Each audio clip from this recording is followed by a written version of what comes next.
রিফাতের বাড়ির দিকে যাচ্ছি। এটা হলো রিফাতের এলাকা, আপনারা দেখতে পাচ্ছেন। রিফাতের এলাকা হাউরের সাইডে পড়ছে, এই যে এটা হচ্ছে হাউর। অনেকে আপনারা জিজ্ঞাসা করেন যে রিফাতের বাড়ি কোন জায়গায়। আসলে রিফাতের বাড়ি হলো সুনামগঞ্জ জেলা, জামালগঞ্জ উপজেলা, হেলি ইউনিয়ন। হেলি ইউনিয়নের রিফাতের বাড়ি। আমরা জুমার নামাজ রিফাতের বাড়ি।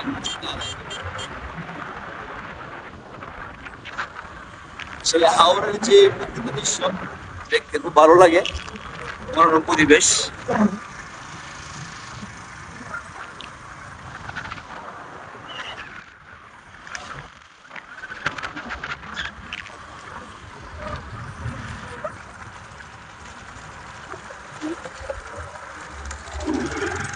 তো পিছনে আমাদের এটিএম বাংলা,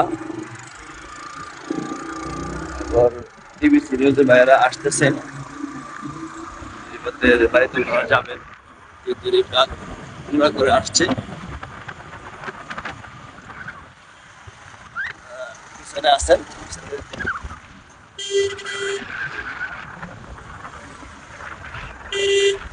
সামনে মসজিদ,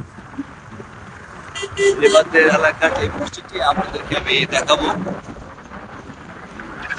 দেখা যাক পরিস্থিতি। রিফাতের এলাকার মসজিদ মনে হয় তারা নতুন করে নির্মাণ করবে।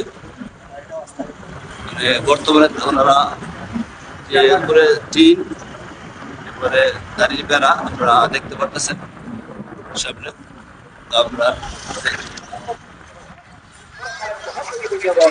চলে আসছি রিফাতের মসজিদে। মসজিদের যে পরিস্থিতি দেখাচ্ছে, এটা যে মসজিদের বাউন্ডারি, মনে হয় নতুন মসজিদ নির্মাণ করবে। আসসালামু আলাইকুম।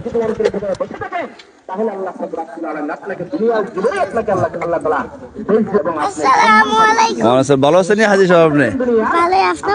আলহামদুলিল্লাহ আলহামদুলিল্লাহ। ওই যে ভাইয়ের সাথে এটা রিফাত যায় মসজিদ, মসজিদে কাজ চলে নাকি? হ্যাঁ, জি, মসজিদে কাজ চলতেছে আপনাদের? তো মসজিদে কাজ চলতেছে, সবাই দোয়া করবেন, আর যদি পারেন ইনশাল্লাহ আমার সাথে যোগাযোগ করবেন, সার্বিক সহায়তা করবেন মসজিদের জন্য। ইসলাম পরকালের মহব্বত হইল আসল মহব্বত, পরকালে হইল আসল, পরকালে হইল চিরস্থায়ী। তো আমার সাথে আমার এই ছোট ভাই চলে আসছে, হাবিবুল্লাহ, আমার আপন ভাই হাবিবুল্লাহ চলে আসছে। আল্লাহ পাক রব্বুল আলামিন জুনাইদ, মাওলানা সুরাফ, গাড়িতে নামাজ পড়তো না তারা, নামাজ পড়াই দেন। পরকাল হইল তোমাদের জন্য শ্রেষ্ঠ, পরকাল হইল তোমাদের জন্য স্থায়ী, চিরস্থায়ী। তো জুমার নামাজ পড়ে যেহেতু আসতেন আমাদের সাথে নামাজ পড়েন। নমস্তে, ভালো আছেন? আলহামদুলিল্লাহ। আপনি রিফাতের কি হন? ফুফা। ফুফা, ভালো আছেন? চলো মসজিদের ভিতরে চলো।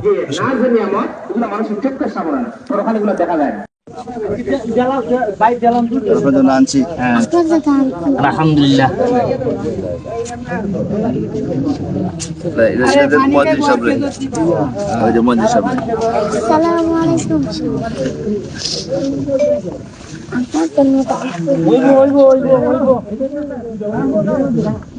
দোয়া করবেন রিফাতের জন্য, আল্লাহ তাআলা নেক হায়াত দেয়, ভালো আলিম বানাক। কিছু চিনি আসেনি দেখে